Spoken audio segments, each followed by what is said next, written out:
Hello, my name is Roger Lusby. I'm a New Zealander. But this story starts in Christchurch in New Zealand on the east coast of the South Island over 40 years ago. And it ended up in Kaikoura, that's just 100 or so kilometres north of Christchurch. And out from Kaikoura there's a deep trench in the ocean where all the nutrients come up from Antarctica. And so in that area there are a lot of whales and seals and dolphins. It's a very, very rich environment and it attracts a lot of tourists. But the story starts in Christchurch. A little girl called Jessie, who was born, as we say, specially abled.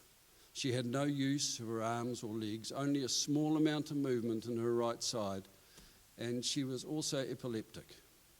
She had difficulty in communication and it was a tough life for her.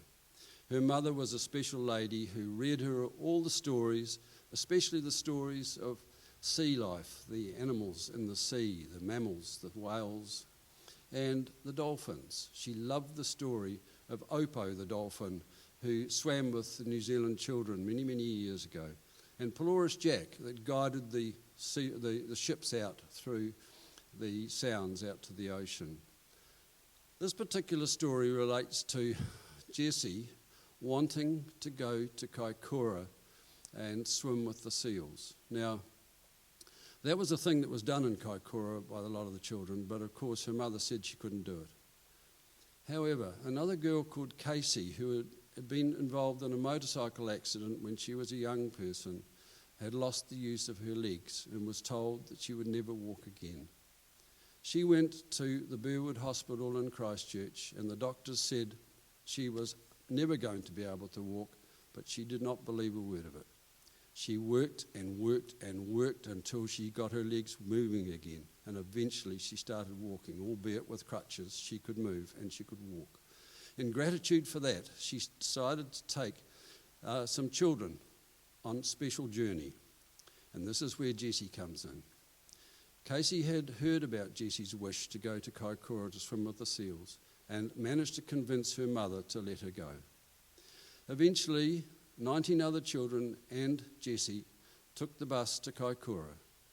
Hank, or we called him Krusty, the fisherman, brought his boat in and they took the children out to sea. Jessie was given a wetsuit and a life vest, and she was lowered into the water.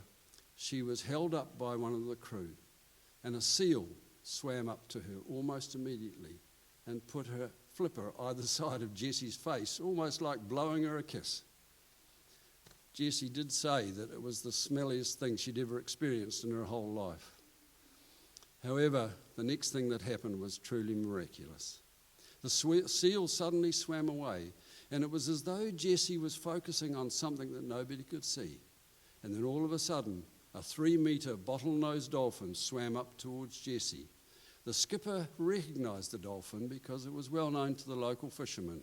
It used to chase the boats to catch the fish that were thrown over the side when they were cleaning up.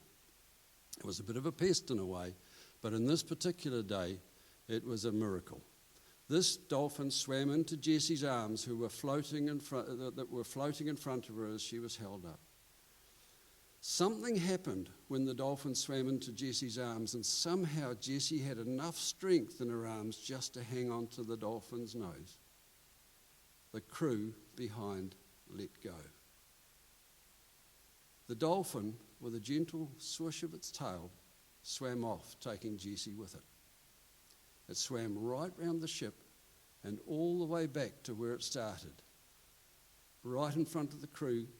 And he held on to Jessie and realised she was kicking both her legs. It was like a religious experience for most people that day, but it didn't finish there. Jessie went back home to Christchurch and grew into a young woman. And there's an event that happens every year, run by a fellow who set up, Robin Judkins, who runs the Coast to Coast Marathon. And it's a tour that takes people running, cycling and kayaking right across the South Island. Do you know, Jessie joined that. She did it on her own. It took her a week. She had a crew to help her, but she made it. And at the top of the pass, she had a grand mal, a seizure, It nearly killed her, but she got back to Christchurch eventually. Casey doing what she did shows just how much a woman can do or a person can do to help to inspire others.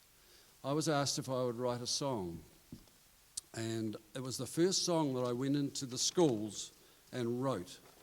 The children wrote the words, and I put it to music with the children, and we recorded it.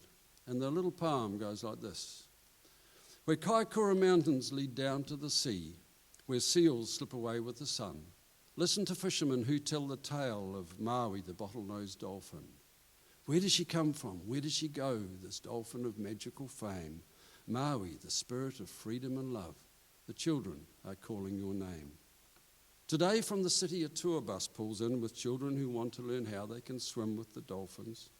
Excited and frightened a long way from home, they climb on the fisherman's boat on the foam on the ocean.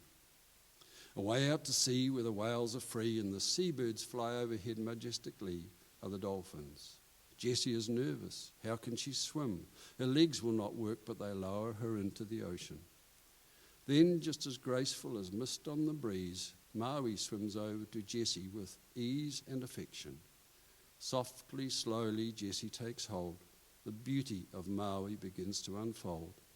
They are swimming. Maui, Maui, Maui, your magic has captured our dreams. We want to be with you today. Swim through the ocean, the crystal clear ocean. Teach to us your special ways. Teach to us your special ways.